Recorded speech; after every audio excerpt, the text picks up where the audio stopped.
the sweets, and not the kinds that I love to eat when I get stressed, but the kind we like to talk about when we feel that companies are just getting bogged down in Uh, procedures and tools that are in the end not really working well together. So and especially around Martech and CDPs, customer data, I think there's a lot of discussions and great arguments now to see what else is out there in the wider world.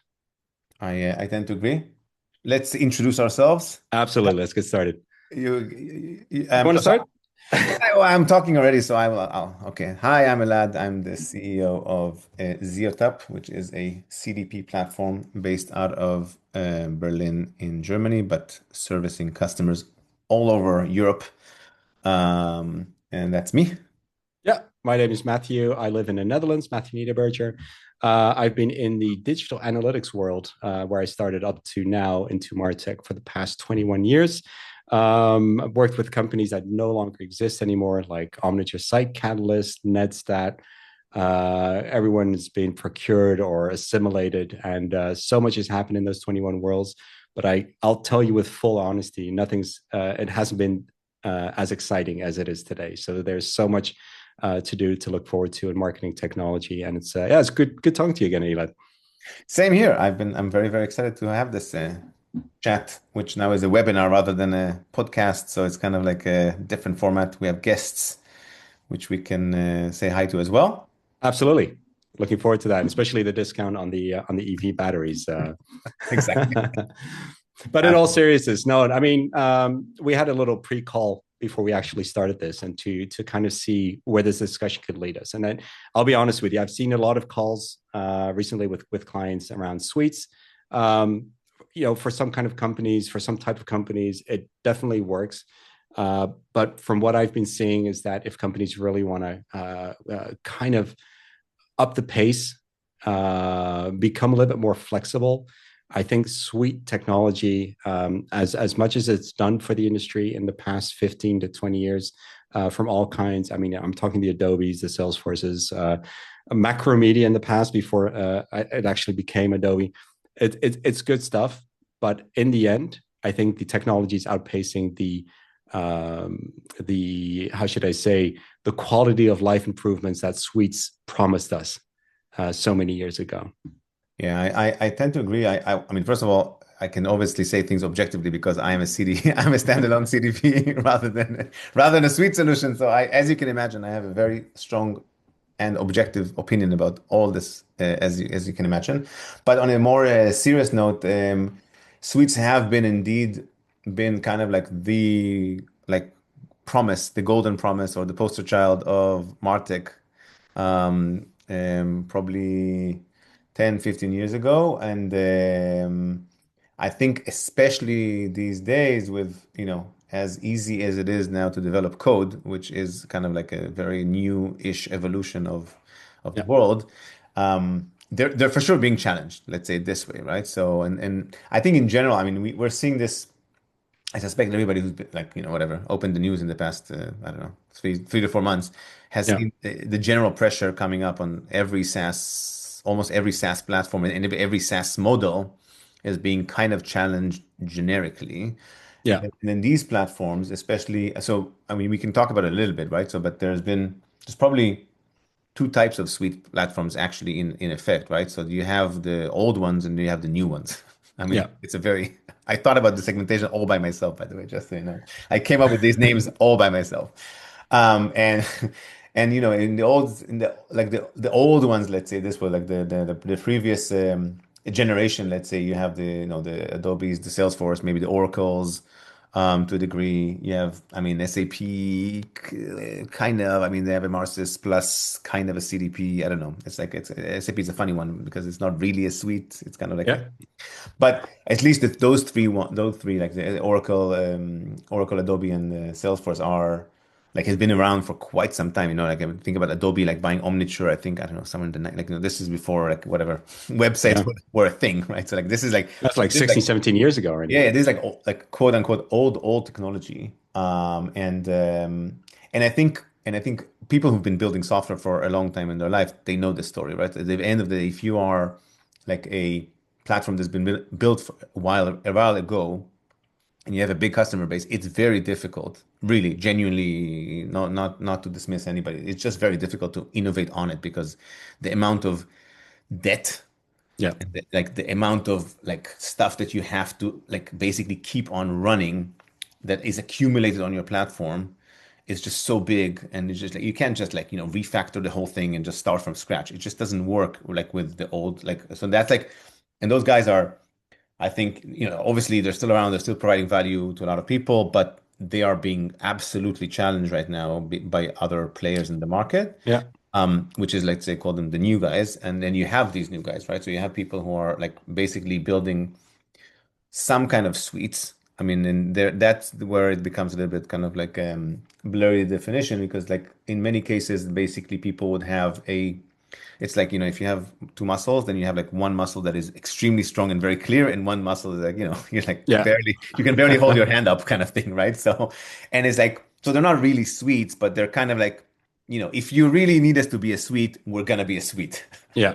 You know what I mean? But Like, yeah, in your definition, though, I mean, yeah, if you look at some of the stacks that you mentioned, some of the suites that you mentioned, actually, yeah, um, coming from kind of I don't want you use the word old fashioned. I mean, there's tons of words for this, but kind of coming from a scenario 10 to 15 years ago, yeah. the companies that are still using them, would you think that their mindset is also still stuck in the past and not really in the future? I mean, personally, it's something that I have seen quite a few times where you have, I don't want archaic, because why is there no friendly word for? I mean, I should be Matthew, talking about myself. this is your own bias about the word archaic. And Archaic well, could be also very I'm turning nostalgic. 50. Yeah. I'm turning 50 on Friday, so I'm Oh my not young. God. I'm not young anymore either. But I'm not going to call myself archaic. But having said Yeah, that, I mean, there are these are solutions that have been built for the the business world 10, 15 years ago, and I yeah, think a lot of the solutions, use cases were built around the same time. And if you look at the use cases that we are trying to enable today, I think yeah, that's where a lot of that friction comes in with Suite. Hey, we want to do this. Yeah, but we can't do that. Why can't we do that? Because the technology doesn't allow us. So what yeah, I'm seeing with a lot of companies now is that you get this younger generation of marketers working with old technology, yeah, yeah. and it's just not getting them anywhere. And I feel a lot of frustration with those marketers. How do you? I mean, is that kind of the split that you're seeing as well, or? So, I mean, it's a very good point. I would say, I mean, first of all, you can kind of very broadly build a continuum if you look at the enterprise or let's say mid-market to enterprise landscape of companies somewhere between digital natives and let's say more traditional companies, right? So, I mean, Yeah, you have companies who are digital natives, like startups, scale-ups, like companies that like, they're like engineering by their nature kind of thing. I think those companies would be on average probably more allergic to what you're just saying, like almost by design, yeah, because they know what software can do and they kind of know, how far you can push software. And they're like, I mean, like, why do I need to buy this? I'm okay. I'm going to say something now. You can be, I mean, it's okay. If you guys all want to be pissed off at me, it's fine. But I look at this, I look at a solution like Salesforce CRM. And I'm honestly asking myself, like I'm also CEO of a company. I use CRMs. We personally use HubSpot, etc. But I don't understand why people use this product. It's like it's a product that like 15 years ago, or like when Benioff yeah, went with the clouds and like demonstrated the whole thing and like in Beat Sable was an awesome product. Really, it was yeah, like yeah, massive innovation, cloud solution, blah blah. It's old. I mean, it's old in every possible. And again, I'm digressing, but it's not the point. But you know what I mean? Like, it's just like the expectation from a like again, I perceive myself as a digital native person because I live and breathe startups. I'm ex Google, ex Taboola now, like running my own startup.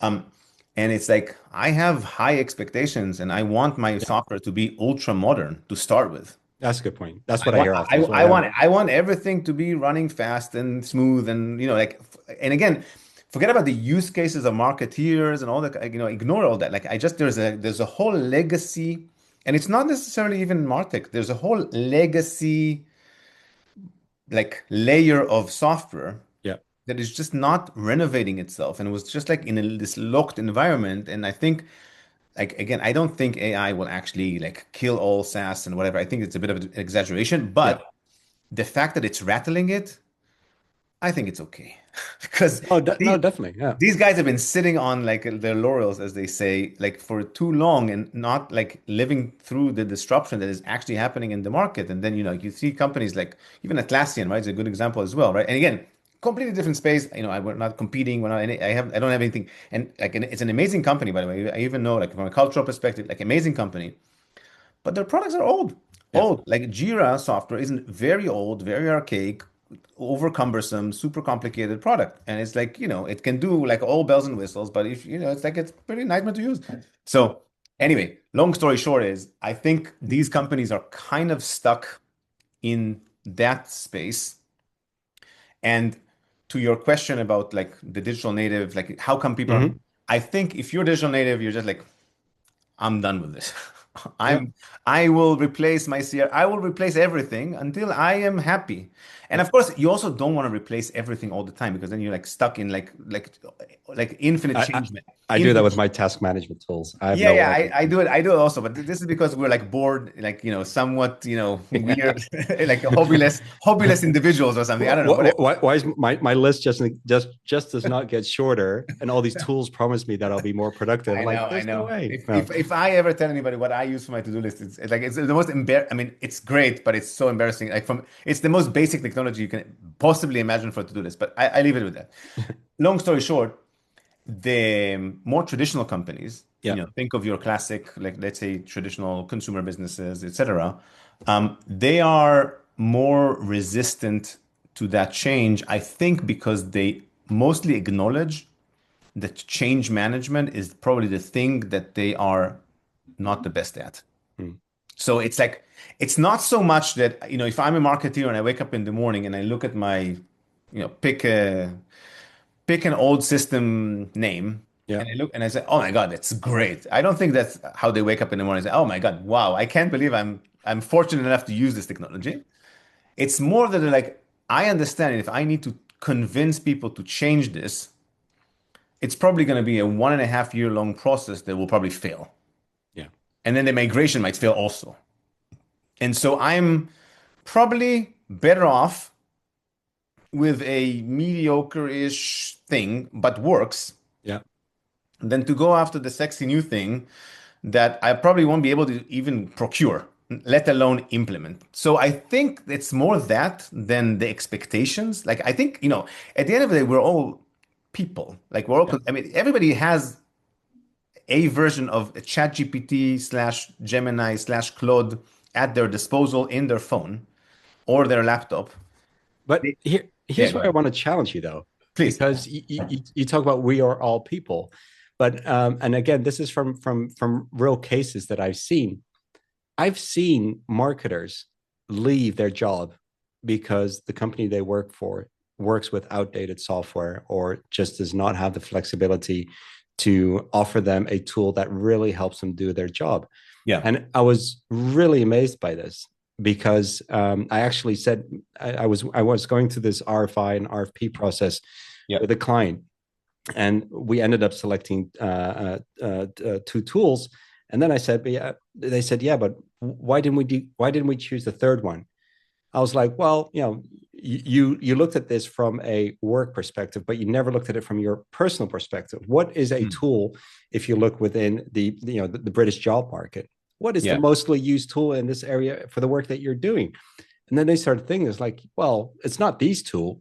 So then they invited the third one over again, and they said, well, this is the tool that we want to work with. It still does everything we want, Yeah. number one and two, but it's not the top one and two tools out there in the market, but Yeah. it's the one that's mostly adopted within their job market, Yeah. and that's the one that they're looking at now. So I'm from, and I've seen tools like Salesforce be replaced for something new just because the workforce doesn't know how to do SQL or just cannot deal with the complexity. Yeah. So I think as a employer, if you really want to get good new talent in, you need to be able to offer that flexibility in tooling.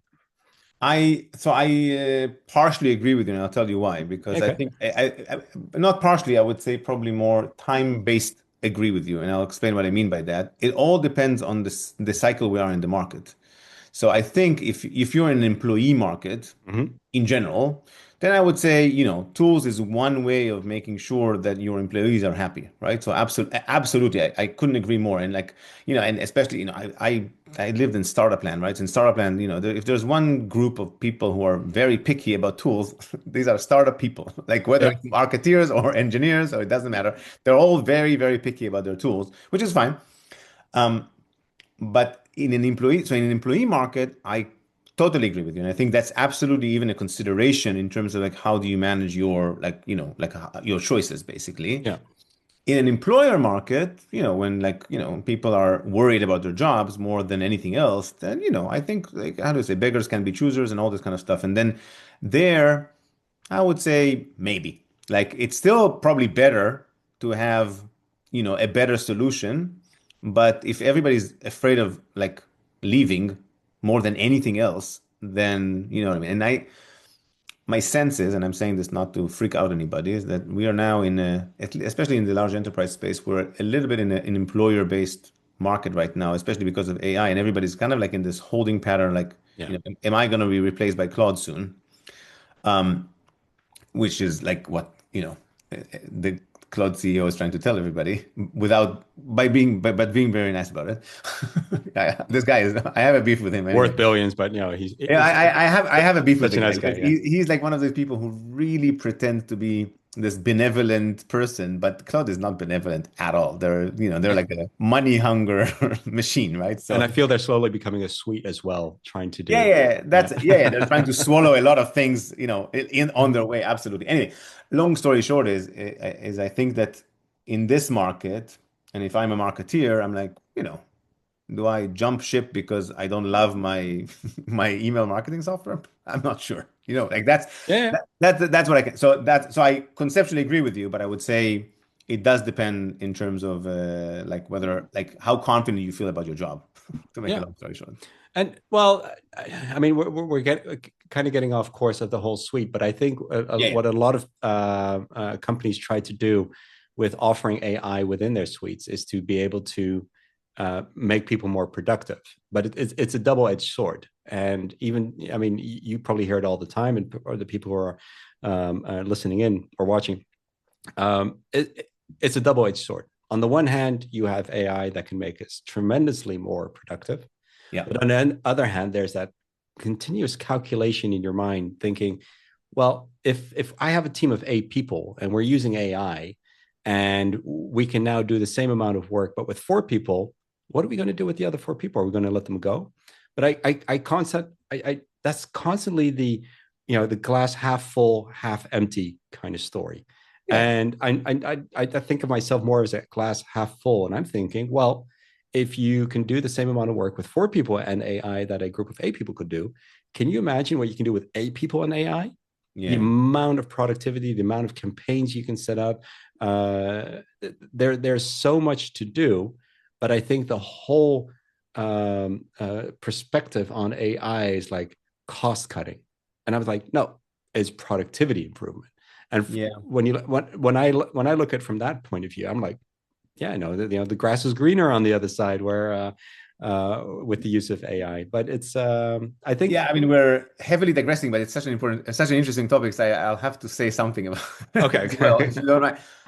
I think at the end of the day that it's um, because AI is showing, let's say, good promise in executional tasks. Yeah, I think people in executional jobs, and we can broadly define what those are, and they are across industries, across everything. Could be, by the way, could be coders, yeah, like let's say low level or let's say non-sophisticated coding skills. Could be people who are like whatever, digesting your pay, like creating your payroll, like people who are in a very executional kind of role, repetitive kind of thing. Those jobs are genuinely risk, and I don't, and because there's no like growth embedded in them. um, I'll caveat in a minute, then I think it's a genuine risk, and I understand why people are concerned about it. Like if you think of a marketeer's job, like a classic like campaign manager job, I think you're right, and there you can actually just do more awesome things with stuff with so you don't necessarily have to just like fire half the team if you get productivity gains, but you can actually do a much better job with this kind of stuff. So I Yeah. think but it's kind of like it's a mixed. It really Uh, is a mixed. It's a mix, and it's not obvious. I think still not obvious because of the exponential improvement that we're seeing in AI and because of the ridiculous amount of buzz that these companies are generating, sometimes intentionally, not sometimes, always intentionally. There's always this like paranoia, like they're becoming growing and more and faster and more about like more and more professions, right? So, and I think the dust at some point the dust will settle. I think we'll probably reach a plateau or at least a kind of diminishing curve of like improvement of mm. sorts. I don't know, or we'll reach Ray Kurzweil singularity and we'll all be uploaded to the cloud. I don't know. One of those two. I was watching The Matrix just the other day. I was like, oh, Yeah. it, Soon, it, soon us. it tastes Anyway, different this time around. yeah, yeah, anyway, exactly. Anyway, so yeah, so I think that's like it's a bit of a mixed bag this but like but but the ch- losing jobs. but to change the course back to suites though, Yes, please. do you think AI is more beneficial in a suite where all the data theoretically is combined under one roof compared to a non-suite solution? Fundamentally, no, and I'll tell you why no, because I think fundamentally, if you look at a Martech stack, Mm-hmm. if you look at and I mean, you can decompose this as thin as you want, right? So from like, like you have like data usually sits somewhere, I don't know, a data warehouse of sorts. Then there is like data identity resolution of sorts running in the background to make sure that, all the data is kind of like sourced, stitched, and kind Yeah. of like ready for usage. Then you have an ETL, then you have a kind of like like a segmentation tool of sorts. Then you have a reverse ETL, and then you have like activations and all that. Like so, so you can kind of slice and dice all of this into different. Each of these layers have very different applications of AI, and I think what's actually we're seeing right now is a very interesting dynamic where a lot of the companies, regardless of their location on the stack, are trying to like push for like their AI version. Not the, I'm ignoring the productivity AI. I'm ignoring the like I'm gonna write a prompt to do something that takes me 10 minutes to do it in a minute. I mean, that's like it's nice, but that's not what we're talking about. Like, this is not the AI I'm talking about. I'm talking about something that can meaningfully do something that is just not doable right now, like with human brains, but Yeah. like, and so I think everybody's like trying to position, and I think nobody actually knows where the focal point will land. And I don't think like suites have a generic like let's say an advantage in this context because at the end of the day you need to decompose these processes and look at each of them and think for each of them what is the AI use case? What is the most logical, most like beneficial ROI driving AI use case I can do in this component? And so you kind of go back to basically like best of breed kind of situation by definition. Also, and this is my one of my big brackets for this entire conversation, I suites are not really suites.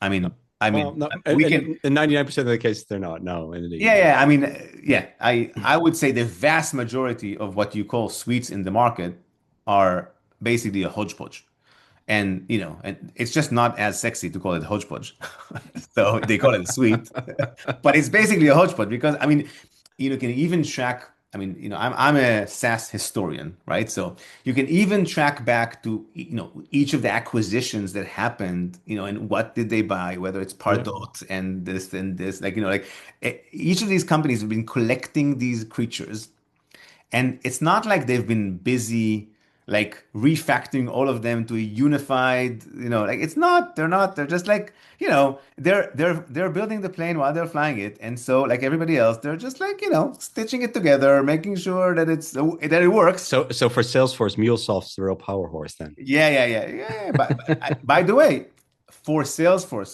to buy MuleSoft for a lot of money, by the way, Yeah. is a clear indication of that in my mind, right? So I'm sure in the background, all of this seamless data flowing around is is powered by, and again, it's not too bad. It's just the reality. And I've Yeah, been before all of this, I used to work in banking, and in banking, you also have these like sweet solution. You had like company like some, I don't even remember the names, like old like back office, middle office, front office. These and they're not, I mean, they're sweets, but they're basically independent products that somebody, stitched ish together to something. yeah, And so, like to say that they have an advantage over best of breed is almost funny in a way because in practice, and also you can look at the org charts. It's not like you have the PM of the suite. It doesn't, these are all siloed product teams, siloed engineering teams. Yes, they have, of course, like architecture above them. There's probably like a unifying UI layer above them, all this kind of yeah, like to make it feel like a suite. But it's a hodgepodge. And as a result, the question, even from an architectural perspective, they're not like even playing in the same like in the same field. And so, like, when you talk about data, I mean, one of the things I'm very excited about in the context of CDPs is CDP sits in the middle. I mean, you can kind of argue about everything, of course, but I think at the end of the day, because it sits between sources and destination, it's like an air traffic controller of sorts. Again, like as a very, very simplified, and as a result, it kind of enjoys all worlds in terms of data. It really yeah, does. And so I think, and I challenge my team about this, we are in an interesting crossroad.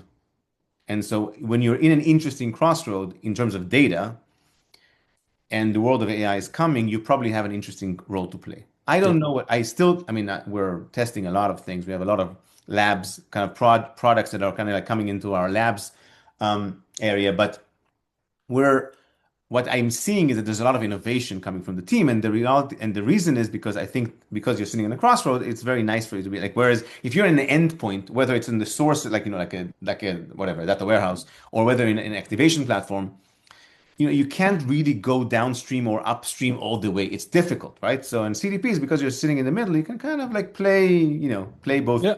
play Yeah, with. but I've seen a few CPs try to move upstream a little bit more Yeah, to really become a data platform too. I haven't heard any of I haven't seen how that is going.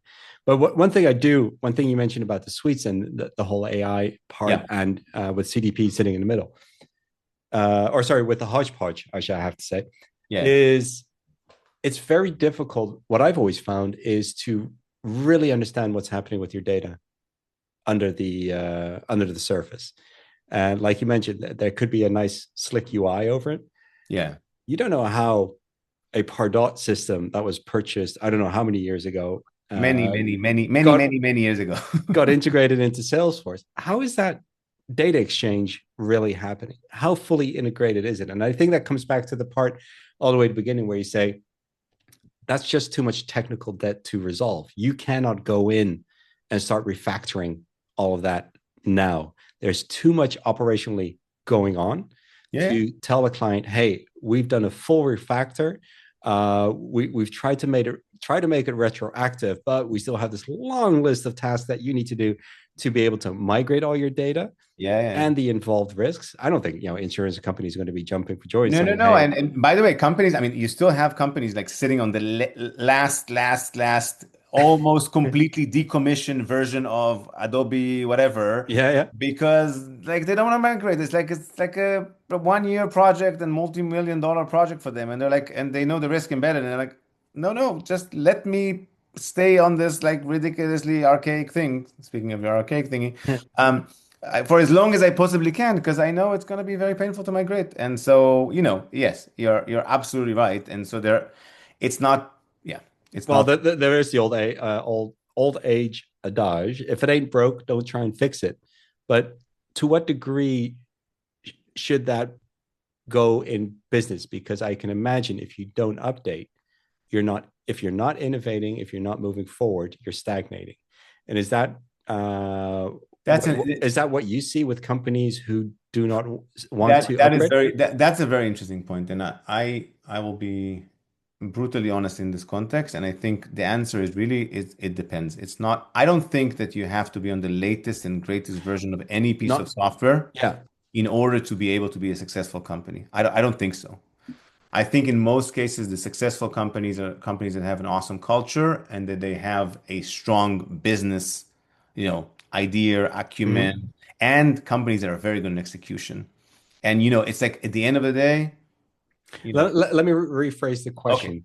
Can marketing not outdated, but not cutting edge marketing technology prevent a company from growing further? I think over time, the answer is yes, but it's over a relatively long period of time. If I tell you what I mean by that. If you look through now that we have AI and Yeah. everything is moving at the speed of light, blah blah blah. Okay. If you look through the consumer experience that we are all experiencing today as consumers, right? So whether it's like you go on a website or and of course you have Gemini and you have another experience to live through. Um, it's hasn't materially upgraded itself, in a long time. Mhm. And still you see companies differ by actually meaningful gaps between companies who just like do good personalization, for example.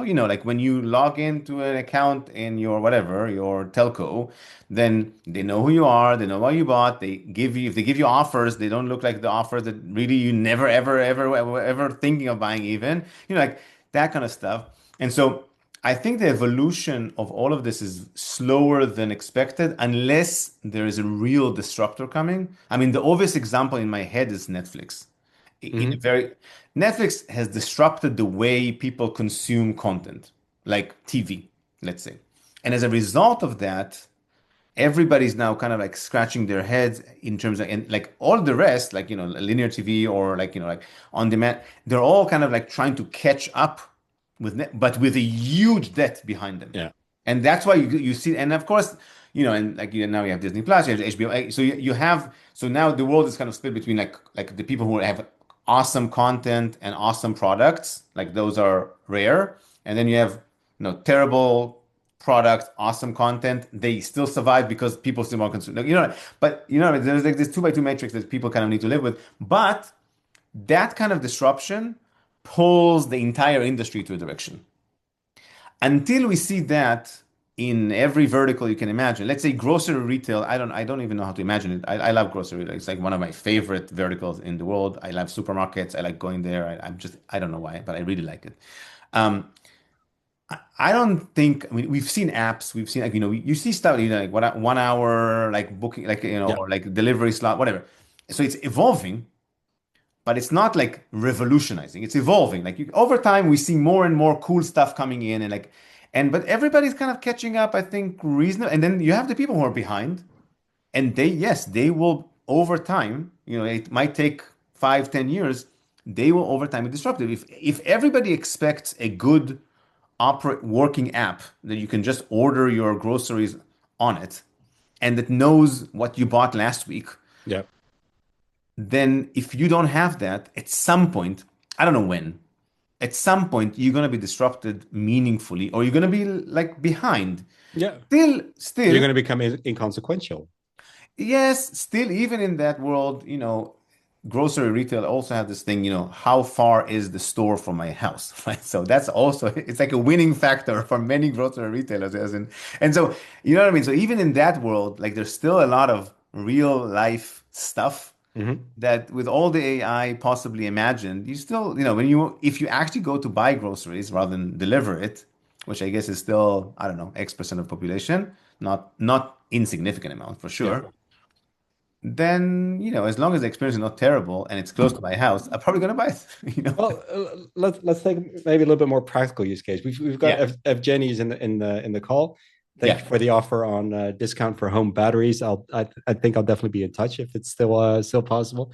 Super curious topic, but even that is becoming a disruptor now because we're seeing increased costs in energy. Solar power is really coming up. People are becoming more aware around the cost of their energy. yeah. But the experience I've had so far with these battery companies I have to say is pretty phenomenal because it's an industry that hasn't really existed on a consumer level in that active in the past 6 7 years. Yeah. But recently they've been up and coming, and for some strange reason, I literally cannot explain this, but the people that I've been in contact with, personalized emails. I had one person call me and say, "Hey, I reached out to them. They called me back within like 2 or 3 minutes. They said, "Hey, can we make a schedule, or do you have time Yeah. now?" They were so flexible, and we got on a phone call a little while later, and they took their time, but everything was so amazingly integrated. They knew. I don't know what the resources they had, but in the Netherlands, you can get information about houses from a kind of from a council database, a Yeah. nationwide database. And I think it includes data on if you have solar panels, etc. And they would send a photo of your house on Google Maps saying, "Hey, is this your house? You've got this many solar panels. Can you imagine how much?" And I was blown away.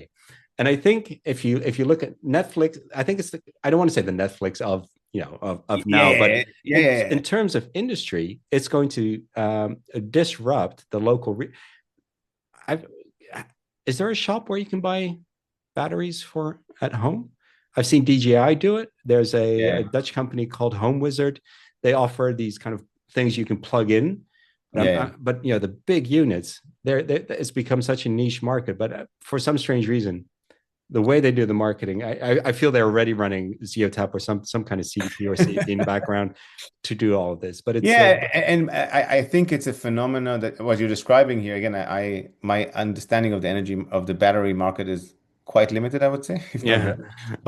But I would say when you look at new industries, like yeah, really new, like net new industries, you always expect that to happen, and I think that makes sense to me, right? So because then they exactly are on the cutting edge of everything. yeah, They're also on like in the education or like kind of like in the market education or market like early growth, early adapters kind of thing. So they all learn what's going on and like they invest a lot in learning, right? So like yeah. so you have that coming. But again, if you compare that to the very established verticals, whether it's retail or whether it's, like telcos or whatever, then you have very different experiences, right? So and again, those ones can be and potentially will be disrupted. And then afterwards, you'll see all that kind of thing, like that change happening. Yeah. But at least, again, maybe it's my limitation of my own imagination, of course. I don't see, I haven't seen anything happening in like whatever, consumer electronics, retail, No. grocery retail, beauty. Like, that is, again, I've seen a lot of awesome evolutions Yeah. like you look at a company like Douglas, which is one of our customers, and like they've evolved like the beauty space quite immensely, right? So I mean like like I think them and maybe Sephora are like they're real innovators in this whole idea around beauty. Yeah, Like they burned pockets in my wallet with my daughter. Always wanted to yeah, go to Sephora. Yeah. exactly. And that innovation is, it's still in my head, still evolutionary. Like Yeah. it still allows the rest to kind of catch up with it versus like if again, like there's some stuff about the physical experiences that are just difficult to So yeah, revolute. Yes, please. you mentioned Douglas. Yeah. How did they escape?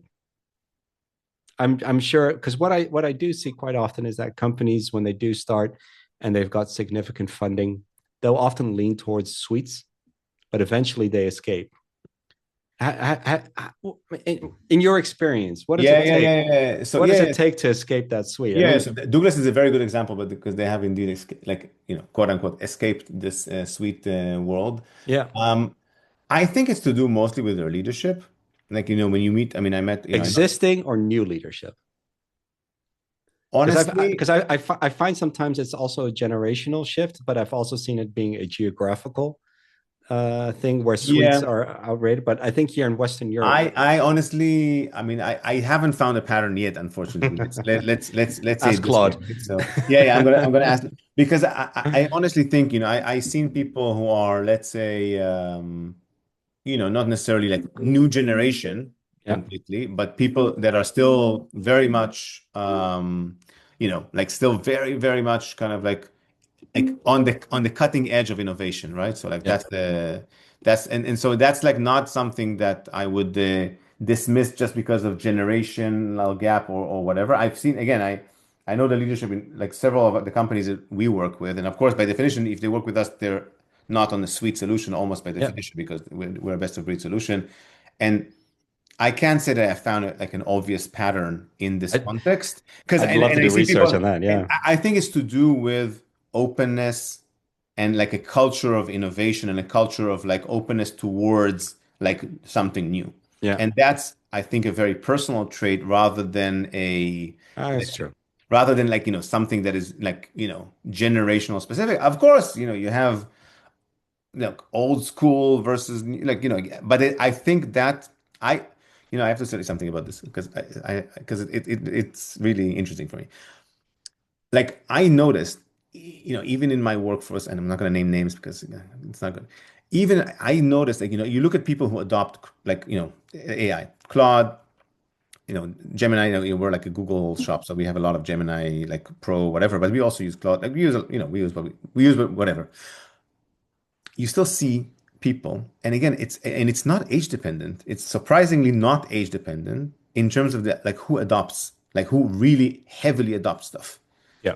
And I would have expected that anybody who was a 20 something year old to be mega, mega fluent on like AI, and me, who's like, like this, like dying 48-year-old, like to be like, and I'm barely, I don't know, how do I type this keyboard thingy, right? So, and it's like, and it's not the case. And it's really, and I think it's to do with a mindset rather than with an age or That's generation. interesting because my two youngest, no, I've got four kids, and actually all four don't actively work with AI in any way or shape or form.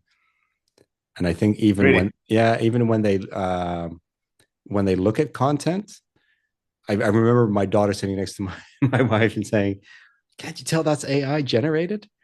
They're already so in tuned. It's very entertaining. My daughter, who's 15, turning 16 soon, bluntly refuses to do anything with it. Like actively refuses to do it. Yeah, Right? So and because she feels it's a fake experience, she feels like yeah, she's saying like, I mean, I'm not using my brain, so what's the purpose of the whole thing, right?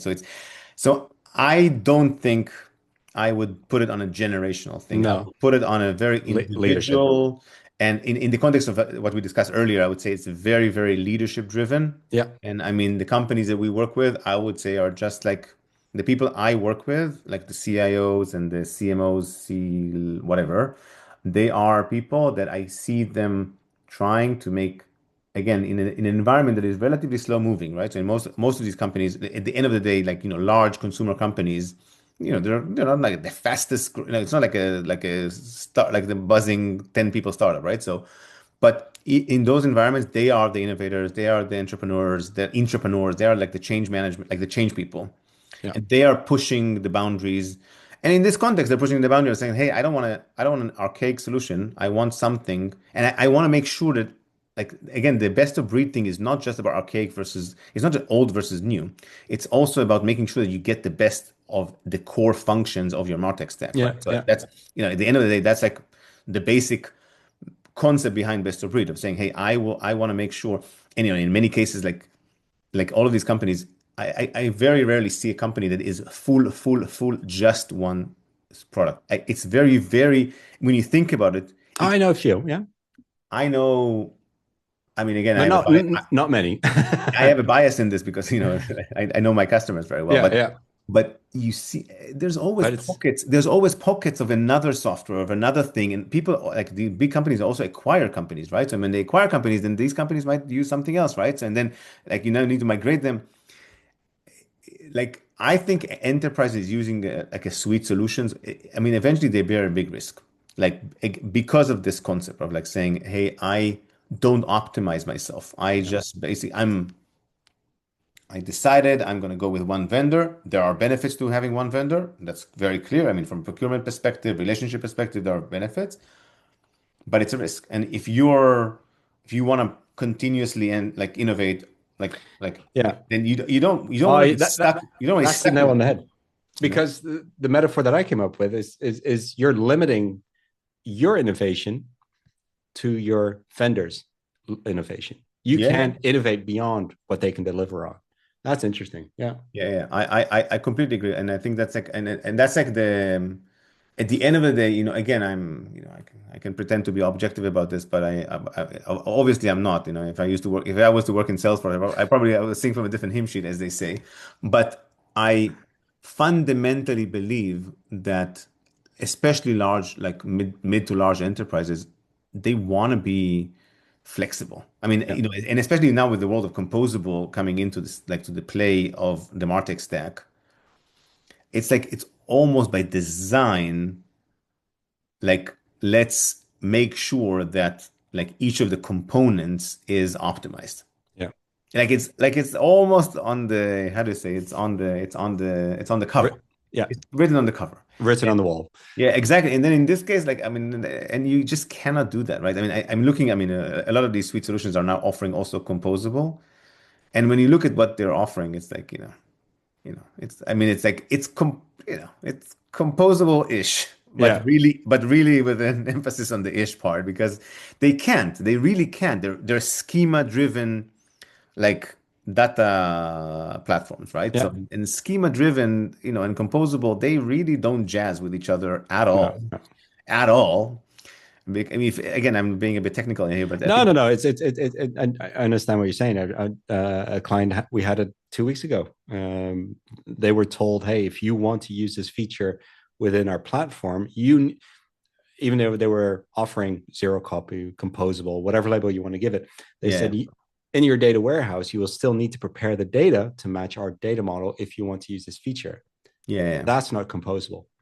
And I think that's where it really that's where you start seeing the differences in the market. So it's very. I mean, you don't need even to get technical about it, but these are kind of the questions you need to unearth when you're considering innovating or finding a vendor that wants to move with you. It really yeah. comes down to that level of detail. Yeah, absolutely. And again, for me, because I'm very hopeful about this whole story, because eventually, Yeah, like half full, right?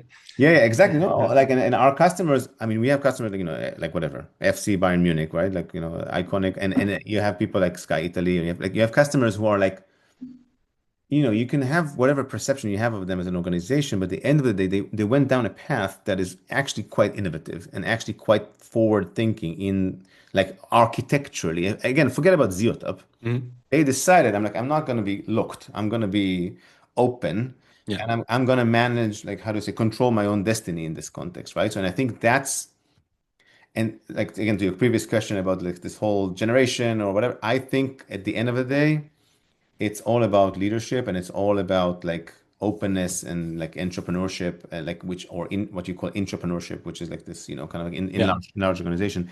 That is the thing that drives this decision-making process rather than anything else. Besides that, and I think, you probably know this as well. I mean, there's a lot of practices around, like, sales practices that I'm not a huge fan of. Some of the sales practices that some of these old school companies do. And I'm not like, I'm not in love. I'm just gonna, I'm gonna leave it vague. You But I think, grease the palms. yeah, I think the people who ever went through a sales process with these guys, they know what I'm talking about, right? So, and it's like, it's a very, very top-down heavy Yeah, sales process, which is like, I mean, besides being an unfair competitive advantage that they have that, like startups don't have, it's also one of those things where, you're looking at this, like, I mean, that's not how it should work in a way. no. Like, in a world where, you're supposed to compete on quality. It's But not. that comes back full circle to what you think really influences the change. It's leadership. If Yeah. leadership has the spine Yeah, yeah, yeah. to stand up to those kind of influence and think really from the company's perspective on what is going to be best for the company and I not agree. on your resume, I think that'll make a difference. That's we finally got there in the end to talk about Well, we the did Swisscape. as per usual in our conversations, we are detouring into many, many areas. Exactly. But eventually we talk about what we intended to talk about, right? So I think we've kind of like, we got there eventually, right? So it's kind of Yeah, like, but the scenic route is always nice, and but in the end, we are able to surface exactly what can really make that change. And I think you're pretty spot on there. That leadership is one of the biggest differentiators there. I couldn't agree more with myself. Sorry. I just had to say it because I was like, it came out and I was like, well, but I said it. So it's yeah, anyway, it's kind of Then funny. it's okay. Yeah, yeah. Well, Sorry. if there are any questions of the on the people who are still out there and watching and listening, we have about 7 minutes, and we'd be happy to respond. And then comes the silence. Exactly. No, but it's daunting. I mean, we didn't even touch on topics like micro SaaS.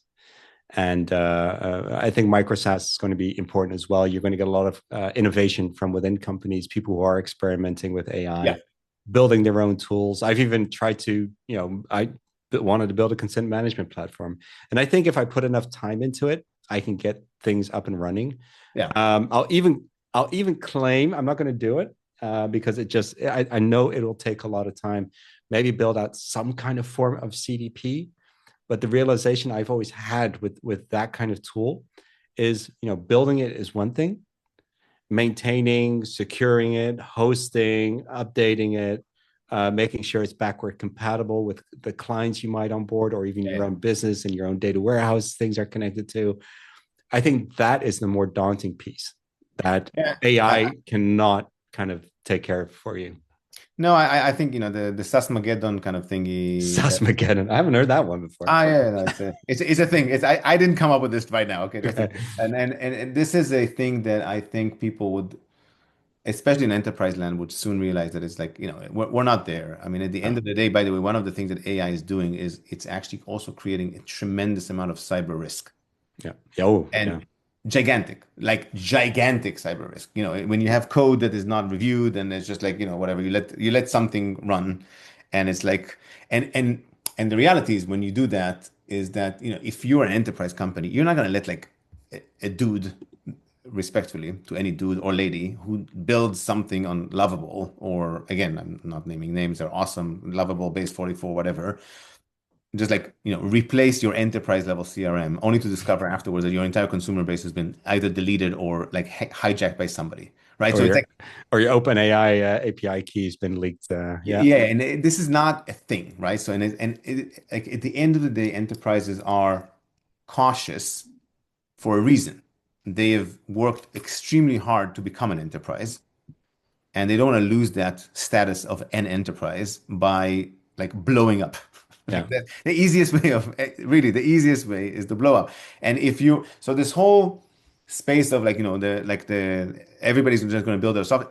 You're right. There are two big problems there. One is what you just mentioned. Is like, yeah, I can build something, but to maintain it and to integrate it and to make sure that it actually works as a workflow is pretty difficult. yeah. And that's a lot of the effort that all of these companies take in order to become a SaaS, like an enterprise SaaS software. And the second thing is that you have no clue if it's safe. Like Yeah. in a variety of ways, by the way. No, we're playing with Claude as like on an ongoing basis, and you just see like you change the prompt and it builds you something, and all of a sudden, like our entire Claude instance stopped working, and everybody was like, "What just happened?" Yeah. And then it was a Why the prompt. lights go out? Yeah, and it was a prompt that when, and again, I'm not saying it to bitch about Claude. I'm saying it's an awesome, amazing technology, but it's like it's still experimental to a degree, Yeah. right? So, and this is not the space where enterprise will do, yeah, sure, let's just like do it.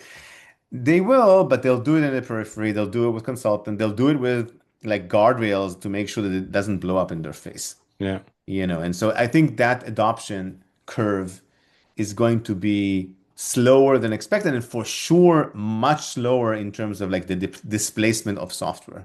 Well, this kind of comes to the question we just got in. What Yeah. is the future for the Martech in your point of view, with a lot of noise on composable and agentic AI disrupting the human repeatable work?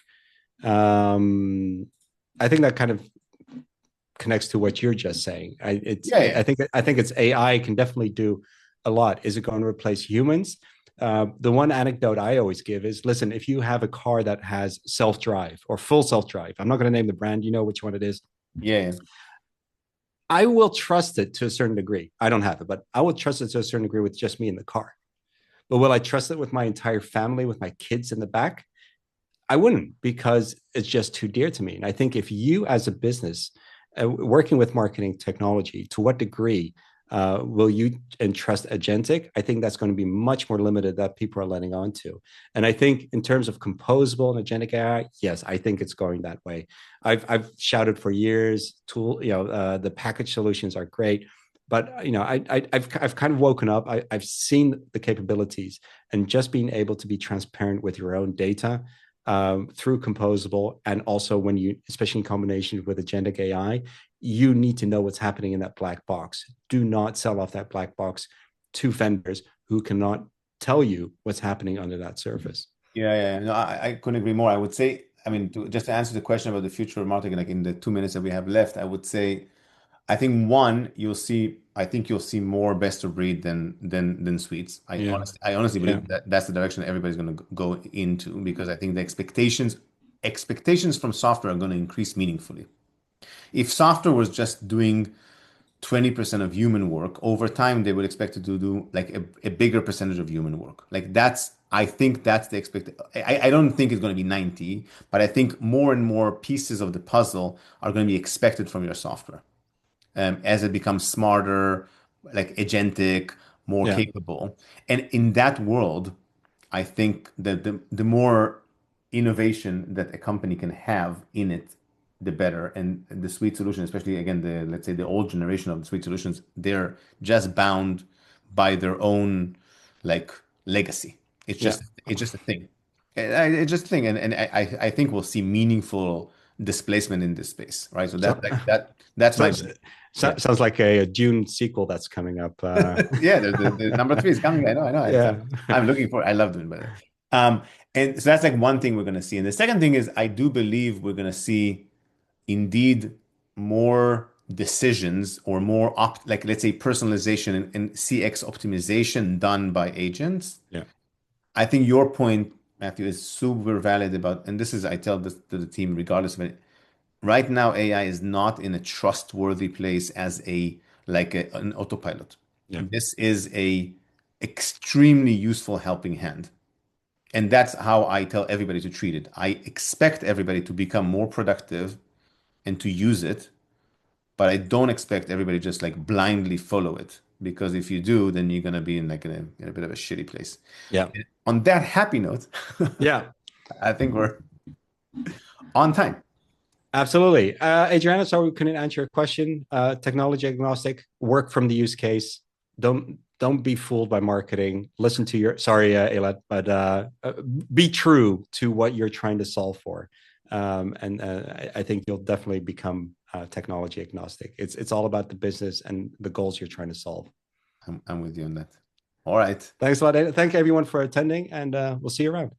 Thank you. Thanks, Matthew. Good to see you again. Bye. Bye bye.